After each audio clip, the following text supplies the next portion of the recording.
Hello students, आज की class का हमारा टॉपिक है वेक्टर्स। इससे पहले हमने प्रोजेक्टाइल मोशन को पढ़ा था। प्रोजेक्टाइल मोशन यानी कि two dimensional motion. 1D motion हो चुकी है, टू डायमेंशनल मोशन के बारे में हमने इंट्रोडक्शन ले चुके हैं। काफी कुछ समझ भी लिया टू डायमेंशनल मोशन किस तरीके की होती है। इक्वेशंस भी सोल्व की है हमने टू डायमेंशनल मोशन के लिए। तो अब वक्त आ गया वेक्टर्स पढ़ने का। तो क्या होता है वेक्टर्स?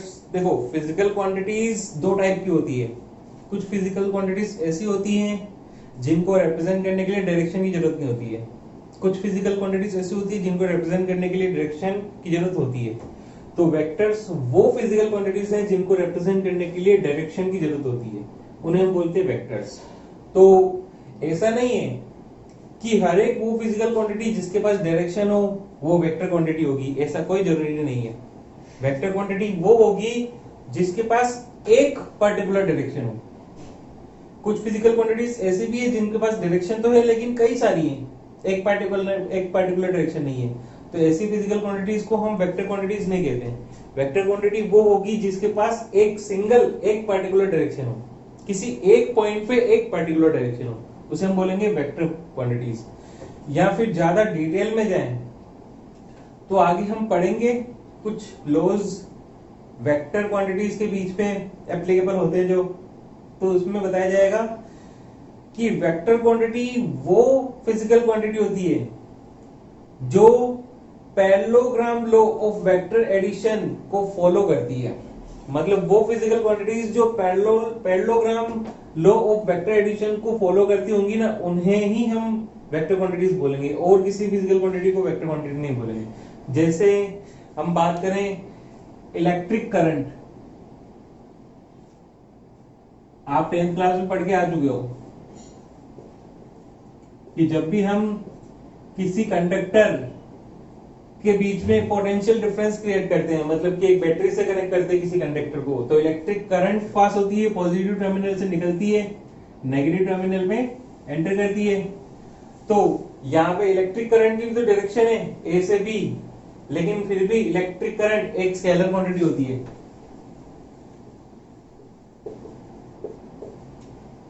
क्यों? या तो हम ऐसा समझ सकते हैं कि इलेक्ट्रिक करंट की एक पर्टिकुलर डायरेक्शन नहीं है। देखो, कभी तो ये जा रही इस डायरेक्शन में, कभी जा रही इस डायरेक्शन में, कभी जा रही इस डायरेक्शन में। या फिर दूसरा, ज्यादा डिटेल में अगर हम बोले तो हम ऐसा बोल सकते हैं कि इलेक्ट्रिक करंट के पास डायरेक्शन तो होती है लेकिन फिर भी ये parallelogram law of vector addition को फॉलो नहीं करती है, इसलिए इलेक्ट्रिक करंट को वेक्टर क्वांटिटीज में नहीं इंक्लूड किया गया है। अब ये parallelogram law of vector addition क्या है वो धीरे धीरे आगे हमें पता चलेगा, जैसे जैसे हम आगे क्लासेस में पढ़ेंगे।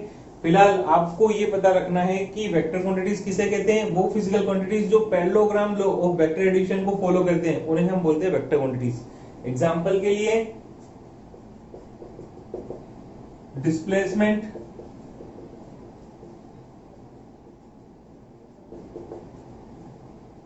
Velocity, acceleration, force,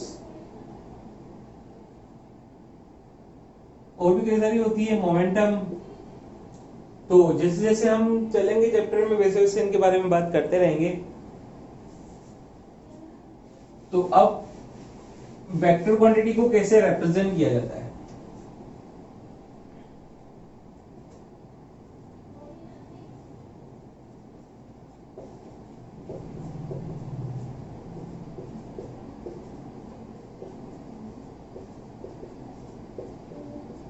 representation of vector quantity, vector quantity को रिप्रेजेंट कैसे किया जाता है? तो सबसे पहला तो है ग्राफिकल रिप्रेजेंटेशन।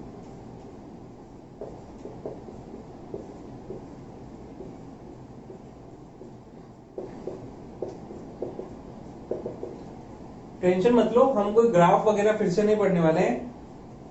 ग्राफिकल रिप्रेजेंटेशन का मतलब है कि हम किसी वेक्टर क्वांटिटी को उसके मैग्नीट्यूड और डायरेक्शन की फॉर्म में किसी पेपर पे प्लॉट करके बता दें, तो उसे हम बोलते हैं ग्राफिकल रिप्रेजेंटेशन।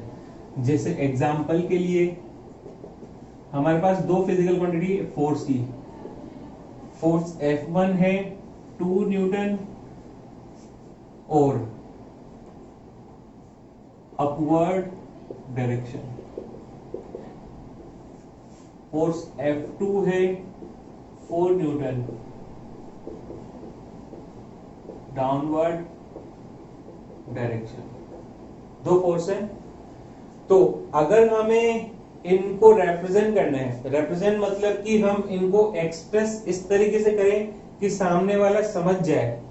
एक फिजिकल क्वांटिटी को रिप्रेजेंट करने के लिए क्या क्या चीजें काम में आती हैं? देखो, उसका मैग्नीट्यूड और यूनिट, ये हमने डायमेंशनल फॉर्मूला में पढ़ी थी चीजें, कि एक फिजिकल क्वांटिटी को रिप्रेजेंट करने के लिए एसेंशियल चीजें हैं मैग्नीट्यूड और यूनिट। मैग्नीट्यूड बताता है कि उसका अमाउंट कितना है, यूनिट बताती है कि वो किस टाइप की फिजिकल क्वांटिटी है। जैसे एग्जांपल के लिए अगर मैं लिखता हूं 20 सेकेंड, तो ये बता रहा है कि टाइम के बारे में बात हो रही है, और कितना टाइम 20 बता रहा है अमाउंट, और ये बता रहा है कि उसका किस फिजिकल क्वांटिटी से रेफरेंस है उसका, ये चीजें बताता है। तो एक वेक्टर क्वांटिटी को तीसरी एक और चीज है जो रिक्वायर्ड होती है, वो है डायरेक्शन। तो एक वेक्टर क्वांटिटी को कंप्लीटली रिप्रेजेंट करने के लिए मैग्नीट्यूड, यूनिट और डायरेक्शन तीनों की जरूरत पड़ती है। अब अगर मुझे इसको रिप्रेजेंट करना है तो उसका मैग्नीट्यूड भी पता चलना चाहिए, उसकी डायरेक्शन भी पता चलनी चाहिए। इस तरीके से उसको रिप्रेजेंट करना है। तो ग्राफिकल रिप्रेजेंटेशन में देखो किस तरीके से करते हैं, जैसा जैसा बोला गया है। बोला है अपवर्ड डायरेक्शन में 2 न्यूटन, तो इस तरीके से मैंने रिप्रेजेंट कर दिया इसको वेक्टर F। और आपको पता होना चाहिए किसी भी वेक्टर क्वांटिटी को रिप्रेजेंट करते हैं, जब उसका सिंबल लिखते हैं तो उसके ऊपर एरो का साइन लगाते हैं। एरो का साइन लगाने से हमें ये पता चलता है कि वो वेक्टर क्वांटिटी है। अब देखो, अपवर्ड डायरेक्शन थी, इसलिए मैंने एक लाइन ड्रॉ करी और उस पे डायरेक्शन शो कर दी। अब इसकी जो लेंथ होगी ना, वो इसके मैग्नीट्यूड को शो करेगी। ये 2 न्यूटन है।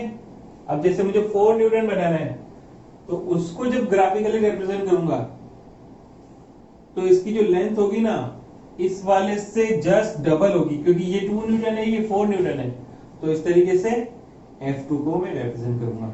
ये देखो, ये जो डायग्राम है, ये जो प्लॉट किया है हमने पेपर पे एरो को, तो देखो ये इसकी डायरेक्शन को भी बता रहा है और उसके मैग्नीट्यूड को भी बता रहा है। मतलब दो चीजें बतानी पड़ेंगी, एरो इसकी डायरेक्शन को बता रहा है और लेंथ इसके मैग्नीट्यूड को बता रही है। अगर मैग्नीट्यूड कम है किसी भी वेक्टर क्वांटिटी का, तो उसकी लेंथ कम हो जाएगी। मैग्नीट्यूड ज्यादा है तो लेंथ ज्यादा हो जाएगी। और डायरेक्शन जो है वो उसके एरो, उसका जो एरो है वो उसकी डायरेक्शन को बताएगा। तो किसी भी वेक्टर क्वांटिटी को ग्राफिकली रिप्रेजेंट करने के लिए हम क्या करते हैं, उसके मैग्नीट्यूड और डायरेक्शन दोनों को शो करते हैं। दोनों को शो करना जरूरी होता है। इस तरीके से हम ग्राफिकली रिप्रेजेंट करते हैं। ये है graphical representation of vector quantity.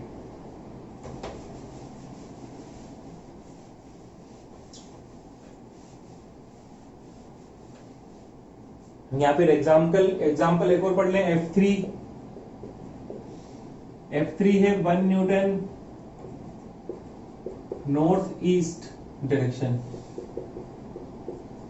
तब देखो नॉर्थ ईस्ट कौन सी होगी, नॉर्थ ईस्ट ये वाली डायरेक्शन। और क्योंकि इसका मैग्नीट्यूड 1 न्यूटन है, इसलिए इसकी जो लेंथ होगी वो भी कम ही रखनी पड़ेगी। मतलब आप कोई स्केल ले सकते हो, 1 centimetre is equals to 1 newton, 2 centimetre 2 newton, वो स्केल वेरी कर सकता है। अगर आपने 2 centimetre is equals to 1 newton लिया है, तो 2 न्यूटन के फोर्स को रिप्रेजेंट करने के लिए जो लेंथ लोगे वो उसके अकॉर्डिंग चेंज हो जाएगी, 4 सेंटीमीटर हो जाएगी। अगर आपने 3 centimetre is equals to 1 newton लिया है, तो 2 न्यूटन को रिप्रेजेंट करने के लिए 6 सेंटीमीटर की लेंथ चाहिए होगी। वो डिपेंड करता है कि आपने कौन कौन से स्केल पे काम किया है। तो ये हो जाएगा वेक्टर F3, इसकी डायरेक्शन नॉर्थ ईस्ट और इसका मैग्नीट्यूड 1 न्यूटन के इक्वल। इस तरीके से हम ग्राफिकली रिप्रेजेंट करते हैं।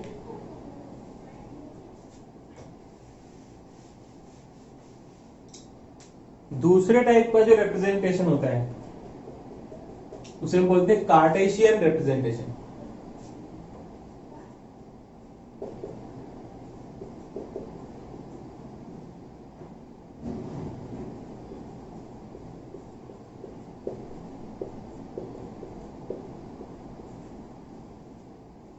इसमें हम क्या करते हैं, उस वेक्टर को i कैप जे कैप और के कैप के फॉर्म में रिप्रेजेंट करते हैं।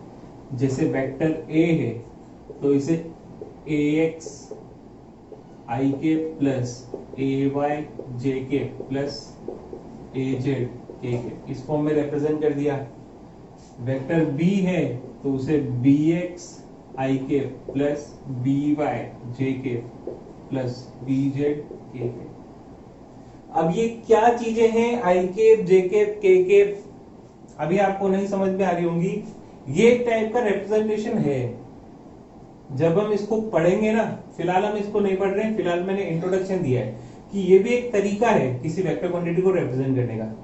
जब हम इस टॉपिक पे आएंगे तब मैं इसके बारे में आपको डिटेल में बताऊंगा, तब सारी चीजें आपको पता भी चलेंगी क्या होते हैं आई कैप, जे कैप, के कैप। फिलहाल आपको केवल इतना ध्यान में रखना है कि ये भी एक तरीका है रिप्रेजेंट करने का, आई कैप, जे कैप, के कैप की फॉर्म में। बस इतनी सी बात है, इससे ज्यादा आपको नॉलेज अभी नहीं दे रहा हूं मैं, और जब वो टॉपिक आएगा तब हम बात करेंगे इसके बारे में। तो ये दो रिप्रेजेंटेशन है, इन दो पे ही पूरे चैप्टर में हमारी बात होती रहेगी। अभी हम कुछ प्रॉपर्टीज ऑफ वेक्टर क्वांटिटी के बारे में बात कर लेते हैं।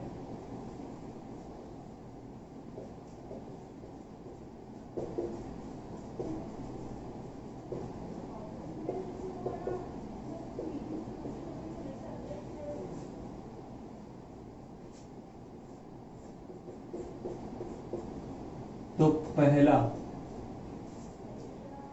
Opposite vector.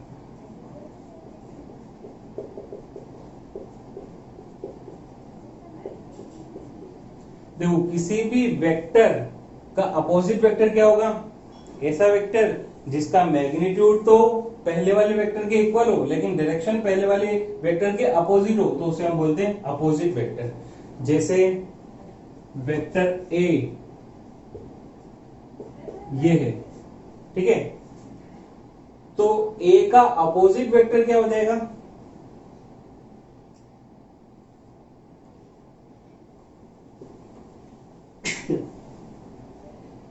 इसे मैं नाम देता हूं ए डैश।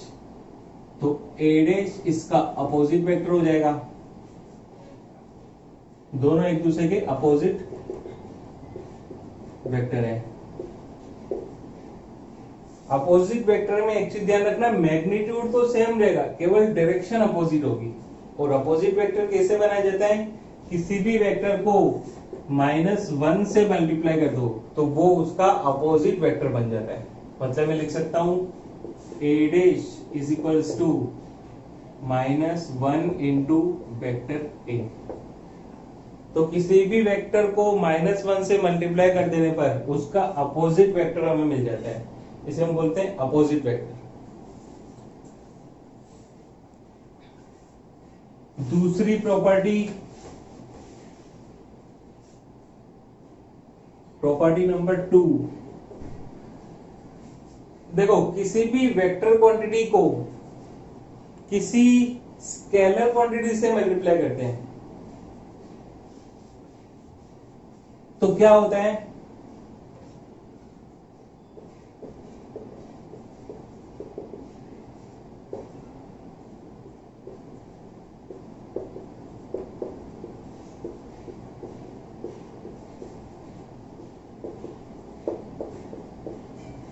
देखो वेक्टर क्वांटिटी को अगर हम किसी स्केलर क्वांटिटी से मल्टीप्लाई करते हैं ना, तो देखो वेक्टर क्वांटिटी के पास तो डायरेक्शन होती है, स्केलर क्वांटिटी के पास डायरेक्शन होती नहीं है। फिर क्या इन दोनों के बीच में मल्टीप्लिकेशन पॉसिबल है? हाँ, दोनों के बीच में मल्टीप्लिकेशन पॉसिबल है। एक वेक्टर क्वांटिटी को आप वेक्टर क्वांटिटी से भी मल्टीप्लाई कर सकते हो, वेक्टर क्वांटिटी को आप स्केलर क्वांटिटी से भी मल्टीप्लाई कर सकते हो। आगे की क्लासेस में हम वेक्टर क्वांटिटी को वेक्टर क्वांटिटी से मल्टीप्लाई करना भी सीखेंगे। पहले वेक्टर क्वांटिटी को स्केलर क्वांटिटी से मल्टीप्लाई करना सीखते हैं। तो देखो मान लो कोई वेक्टर है a, इसे मल्टीप्लाई कर दिया मैंने 2 से। अब 2 एक स्केलर क्वांटिटी है, केवल मैग्नीट्यूड है इसके पास, डायरेक्शन तो है ही नहीं। तो होगा क्या, उस वेक्टर की डायरेक्शन में कोई चेंज नहीं आएगा, क्योंकि स्केलर क्वांटिटी के पास कोई डायरेक्शन नहीं होती है।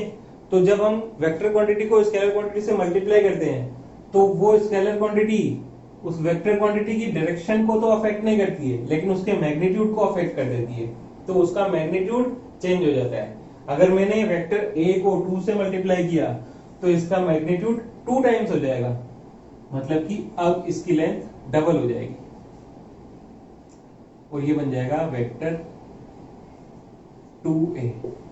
इस तरीके से तो डायरेक्शन तब भी वही रहेगी, बस उसका मैग्नीट्यूड चेंज होता है जब किसी वेक्टर क्वांटिटी को स्केलर क्वांटिटी से मल्टीप्लाई करते हैं। जैसे एक और ले लेते हैं, वेक्टर b इंटू 3, तो क्या हो जाएगा, अब इसका मैग्नीट्यूड 3 टाइम्स हो जाएगा, लेकिन डायरेक्शन अब भी वही रहेगी।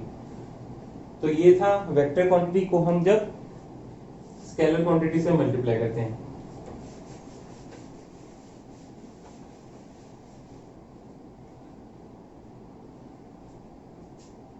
Third, unit vector. Unit vector को रिप्रेजेंट करने का तरीका होता है इस तरीके से। देखो, एक वेक्टर को हम इसके ऊपर एरो के साइन से डिनोट करते हैं, ये होता है एक वेक्टर क्वांटिटी को रिप्रेजेंट करने का तरीका। एक यूनिट वेक्टर जो होता है ना, उसे कैसे रिप्रेजेंट करते हैं, उसके ऊपर कैप का साइन लगा के, इसे हम बोलते हैं ए कैप। तो यूनिट वेक्टर क्या होते हैं, देखो यूनिट वेक्टर ऐसा वेक्टर जिसका मैग्नीट्यूड 1 हो, उसे हम बोलते हैं यूनिट वेक्टर। तो यूनिट वेक्टर के पास डायरेक्शन तो होती है, लेकिन उसका मैग्नीट्यूड 1 के इक्वल होता है, ऐसे वेक्टर को हम बोलते हैं यूनिट वेक्टर। अब देखो, किसी भी वेक्टर के पास कौन कौन सी दो चीजें होती है, मान लो वेक्टर ए है,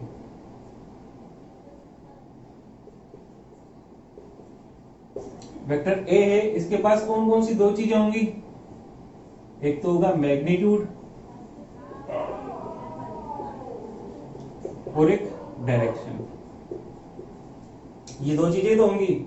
अब किसी भी फिजिकल क्वांटिटी के मैग्नीट्यूड को रिप्रेजेंट करने के लिए हम क्या करते हैं, उसके दोनों तरफ लाइन ड्रॉ कर देते हैं, मतलब कि उसका मोड। जैसे ए वेक्टर के दोनों तरफ मैंने इसके दोनों तरफ लाइन ड्रॉ कर दी, दीवार खींच दी, तो इसका मैग्नीट्यूड हो जाएगा ये। मतलब कि हम केवल और केवल इसके मैग्नीट्यूड के बारे में बात कर रहे हैं, इसकी डायरेक्शन क्या है उससे हमें कोई मतलब ही नहीं है। कब, जब मैंने ये मोड का साइन लगा दिया। ये मोड का साइन हमें बताता है कि अब इसके केवल अमाउंट की बात की जा रही है, डायरेक्शन से इसकी कोई मतलब ही नहीं है।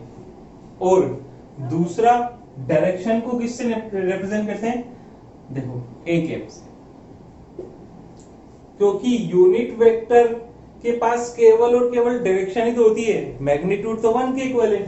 तो इसका मतलब यूनिट वेक्टर किस काम में आते हैं, यूनिट वेक्टर केवल और केवल डायरेक्शन को रिप्रेजेंट करने के काम में आते हैं, इसके अलावा उनका और कोई रोल नहीं है, क्योंकि यूनिट वेक्टर का मैग्नीट्यूड होता है 1, तो इसीलिए इनका यूज केवल और केवल डायरेक्शन को रिप्रेजेंट करने के काम में आता है। तो इसका मतलब वेक्टर ए का फॉर्मूला क्या हो जाएगा, ए का मैग्नीट्यूड इनटू इसकी डायरेक्शन। देखो, वेक्टर ए के पास दो चीजें हैं, इसका मैग्नीट्यूड और इसकी डायरेक्शन। मैग्नीट्यूड और डायरेक्शन दोनों को मल्टीप्लाई कर दिया तो ये अब कंप्लीटली वेक्टर ए बन गया, क्योंकि ये मैग्नीट्यूड तो शो कर रहा है, अमाउंट तो शो कर रहा है, लेकिन डायरेक्शन शो नहीं कर रहा है। और ये यूनिट वेक्टर, ये क्या है, ये केवल और केवल डायरेक्शन शो कर रहा है। तो यूनिट वेक्टर का फॉर्मूला क्या हो जाता है, vector A upon magnitude of A. ये यूनिट वेक्टर का फॉर्मूला होता है।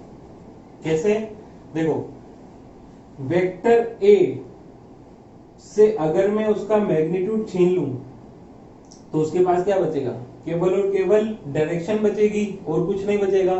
तो यूनिट वेक्टर के पास केवल और केवल डायरेक्शन ही तो होती है, तो इसीलिए यूनिट वेक्टर किस काम में आते हैं, यूनिट वेक्टर डायरेक्शन को रिप्रेजेंट करने के काम में आते हैं। अब देखो, किसी भी स्केलर क्वांटिटी को अगर मुझे वेक्टर क्वांटिटी बनाना है ना, मतलब कि उसे डायरेक्शन देनी है, तो उसके लिए मैं यूनिट वेक्टर का इस्तेमाल करता हूं। जैसे मान लो मेरे पास एक स्केलर क्वांटिटी है ए, ठीक है, मुझे इसको वेक्टर क्वांटिटी में कन्वर्ट करना है, तो मैं कैसे कर सकता हूं, उसे एक यूनिट वेक्टर से मल्टीप्लाई करके, जैसे मैंने ए कैप से मल्टीप्लाई कर दिया। ये एक स्केलर क्वांटिटी है, इसे मुझे वेक्टर क्वांटिटी में कन्वर्ट करना है, तो मैंने क्या किया, इसे मल्टीप्लाई कर दिया यूनिट वेक्टर से। इससे होगा क्या, देखो यूनिट वेक्टर का मैग्नीट्यूड तो 1 होता है, तो 1 को किसी भी वैल्यू से मल्टीप्लाई करो, उस वैल्यू में कोई चेंज नहीं आता है। 1 को 2 से मल्टीप्लाई करोगे तो 2 2 ही रहेगा, 1 को 20 से मल्टीप्लाई करोगे तो 20 20 रहेगा। 1 को किसी भी वैल्यू से मल्टीप्लाई करो, 1 उसकी वैल्यू को अफेक्ट कभी नहीं करता है। तो देखो अगर मैं a को a कैप से मल्टीप्लाई कर रहा हूं, तो a कैप क्या है, एक यूनिट वेक्टर है। यूनिट वेक्टर किसे कहते हैं, जिसका मैग्नीट्यूड 1 हो, तो मैं a कैप से a को मल्टीप्लाई करूं तो उसके मैग्नीट्यूड में कोई चेंज नहीं आने वाला है। लेकिन हाँ, एक यूनिट वेक्टर के का मैग्नीट्यूड चाहे 1 हो, लेकिन उसके पास डायरेक्शन तो होती है ना, तो मैंने a को a कैप से मल्टीप्लाई किया तो इसने a की वैल्यू को तो अफेक्ट नहीं किया, लेकिन उसे एक चीज एडवांटेज में दे दी, उसको डायरेक्शन और दे दी। तो a के पास मैग्नीट्यूड तो ऑलरेडी था, a कैप ने उसके मैग्नीट्यूड को चेंज नहीं किया, बल्कि उसे डायरेक्शन दे दी। मैग्नीट्यूड ऑलरेडी था इसके पास, डायरेक्शन मिल गई, तो इन दोनों चीजों से मिलकर वो क्या बन जाएगी, एक वेक्टर क्वांटिटी। तो वेक्टर a का फॉर्मूला होता है a multiplied by a cap. अब a क्या है, एक स्केलर क्वांटिटी है, स्केलर क्वांटिटी है तो स्केलर क्वांटिटी के पास तो केवल मैग्नीट्यूड ही होता है, तो मैं इसे इस तरीके से भी लिख सकता हूं। तो a कैप का फॉर्मूला हो जाएगा vector a upon magnitude of a। अब देखो मैग्नीट्यूड को रिप्रेजेंट करने के दो तरीके हैं। दो तरीके क्या है, या तो आप सिंपल a लिख दो, ठीक है, उसके ऊपर का जो एरो का साइन है वो हटा दो, ठीक है, या तो आप मैग्नीट्यूड को इस तरीके से लिख सकते हो, और अगर आप एरो का साइन लगाना चाहते हो तो फिर उसके दोनों तरफ दीवार खींच दो, ठीक है। अगर आप दोनों तरफ दीवार खींच देते हो तो इसका मतलब ये है कि हम केवल इसके मैग्नीट्यूड के बारे में डिस्कशन कर रहे हैं, इसकी डायरेक्शन क्या है उससे मतलब ही नहीं है। और अगर आप ये वाला सिंबल नहीं रिप्रेजेंट करना चाहते हो तो ये वाला सिंबल है, इसमें देखो क्या किया हमने, उसका एरो का साइन हटा दिया, तो एरो का साइन हटा दिया तो अब वैसे ही ऑब्वियसली उसकी डायरेक्शन से अभी कोई मतलब ही नहीं है, केवल और केवल अब ये एक स्केलर क्वांटिटी रह गई, और स्केलर क्वांटिटी के पास तो क्या होता है, केवल और केवल मैग्नीट्यूड ही होता है। तो एक मैग्नीट्यूड को रिप्रेजेंट करने के लिए हम क्या कर सकते हैं, या तो उसके ऊपर का एरो का साइन हटा दो तो ये मैग्नीट्यूड बन गया, और एरो का साइन लगाना चाहते हो तो दोनों तरफ मोड को भी लगाना पड़ेगा। तो ये बताता है कि हम केवल और केवल इसके अमाउंट से, इसके मैग्नीट्यूड से मतलब रख रहे हैं, इसके डायरेक्शन से हमें मतलब नहीं है। तो ये दो तरीके हैं मैग्नीट्यूड को रिप्रेजेंट करने के। तो यूनिट वेक्टर का फॉर्मूला क्या हो जाएगा, vector a upon magnitude of a। चाहे तो आप ऐसे लिख लो, चाहे तो आप ऐसे लिख लो। तो किसी वेक्टर क्वांटिटी से उसके मैग्नीट्यूड को छीन लिया जाए तो वो क्या बचेगा, केवल और केवल यूनिट वेक्टर बचेगा, क्योंकि जितना उसका मैग्नीट्यूड था उसके मैग्नीट्यूड से डिवाइड कर दिया हमने, तो उसका मैग्नीट्यूड तो छीन लिया हमने, बाकी क्या बचा इसके पास, केवल और केवल डायरेक्शन। तो यूनिट वेक्टर के पास केवल और केवल डायरेक्शन होती है, और यूनिट वेक्टर किस काम में आते हैं ये जानना बहुत इंपॉर्टेंट है, ठीक है। जब तक आप ये नहीं जान पाओगे ना कि यूनिट वेक्टर किस काम में आते हैं, तो आपको यूनिट वेक्टर क्या होते हैं पता भी हो, लेकिन तब भी उसको इस्तेमाल नहीं कर पाओगे। तो यूनिट वेक्टर का इस्तेमाल कहाँ होता है, किसी भी स्केलर क्वांटिटी को वेक्टर क्वांटिटी में कन्वर्ट करना है तो यूनिट वेक्टर काम में आता है। क्यों, क्योंकि यूनिट वेक्टर का मैग्नीट्यूड 1 होता है। अगर किसी वैल्यू को हम यूनिट वेक्टर से मल्टीप्लाई करते हैं तो वो यूनिट वेक्टर उस वैल्यू को चेंज नहीं कर पाता है, क्योंकि उसका मैग्नीट्यूड 1 होता है, और 1 किसी भी वैल्यू को 1 से मल्टीप्लाई करो तो उसके अमाउंट में कोई चेंज नहीं आता है। तो यूनिट वेक्टर से मल्टीप्लाई करने के बाद कोई भी वैल्यू एक स्केलर क्वांटिटी से वेक्टर क्वांटिटी में कन्वर्ट हो जाती है, और उसका मैग्नीट्यूड वही का वही तब भी सेम ही रहता है। तो ये था यूनिट वेक्टर। ये कुछ डेफिनेशंस थी जो हमें पता होनी चाहिए वेक्टर को पढ़ने के लिए।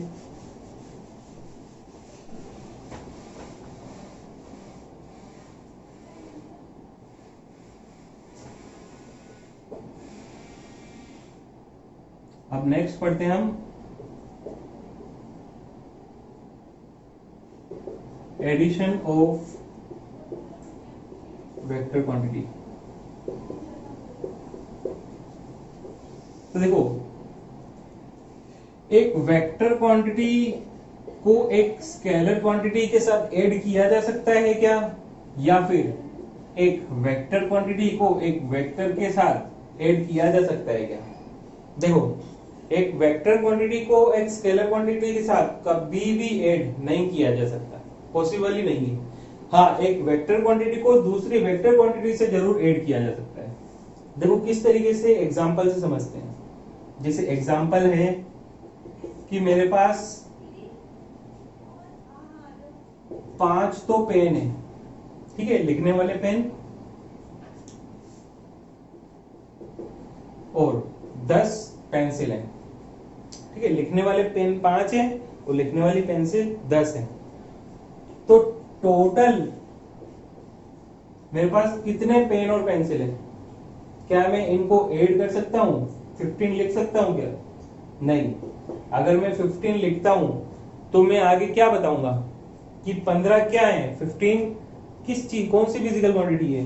15 पेन है या 15 पेंसिल है? हम ना तो ऐसा बोल सकते कि 15 पेन, ना ऐसा बोल सकते कि 15 पेंसिल, और ऐसा भी नहीं बोल सकते कि 15 पेन पेंसिल। इससे हमें ये आइडेंटिफाई नहीं हो पा रहा है कि 15 पेन और पेंसिल में से कितने पेन है, कितनी पेंसिल्स हैं। तो देखो, दो फिजिकल क्वांटिटीज के बीच में एडिशन या फिर सब्ट्रैक्शन का ऑपरेशन केवल तभी लगा सकते हैं जब वो दोनों सेम कैटेगरी की हो फिजिकल क्वांटिटीज, तभी हम इनके बीच में एडिशन या सब्ट्रैक्शन का जो ऑपरेशन है वो अप्लाई कर सकते हैं। अब मैं इसको बोल दूं स्टेशनरी आइटम,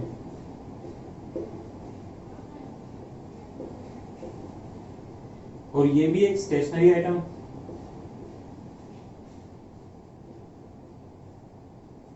तो अब मैं इन दोनों को ऐड कर सकता हूं, ये हो जाएंगे 15 स्टेशनरी आइटम।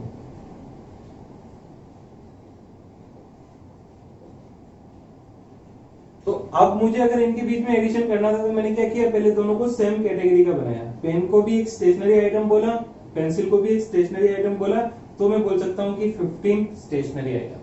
तो आज के बाद ध्यान रखना, दो फिजिकल क्वांटिटीज के बीच में एडिशन या सब्ट्रैक्शन का ऑपरेशन केवल तभी लगाया जा सकता है जब वो सेम कैटेगरी की हो।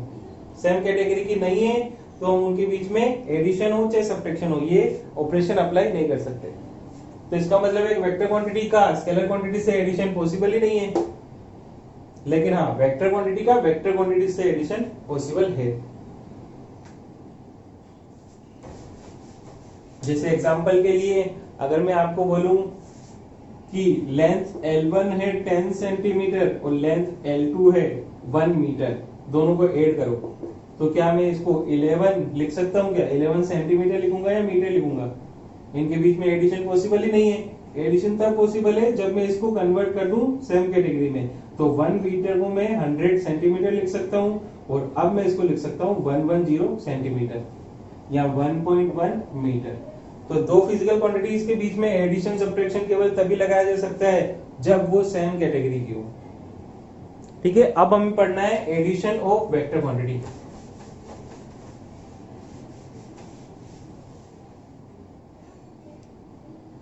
तो देखो, मान लो दो वेक्टर क्वांटिटीज है मेरे पास, एक वेक्टर A और एक वेक्टर B। वेक्टर A है 2 न्यूटन सपोज कर लेते हैं, और ये है 3 न्यूटन। तो मैं इसको 5 न्यूटन कभी भी नहीं लिख सकता। क्यों ऐसा? क्योंकि देखो, वेक्टर A और वेक्टर B के बीच में मैं डायरेक्ट एडिशन नहीं कर सकता। क्यों? क्योंकि वेक्टर A की डायरेक्शन कुछ और है, वेक्टर B की डायरेक्शन कुछ और है। अभी दोनों सेम कैटेगरी में है ही नहीं, तो मैं डायरेक्टली दोनों को ऐड कभी नहीं कर सकता। इनको ऐड करने के लिए कुछ पर्टिकुलर रूल्स बनाए हुए, उन रूल्स को फॉलो करके ही हम इनको ऐड कर सकते हैं या एडिशन का ऑपरेशन लगा सकते हैं।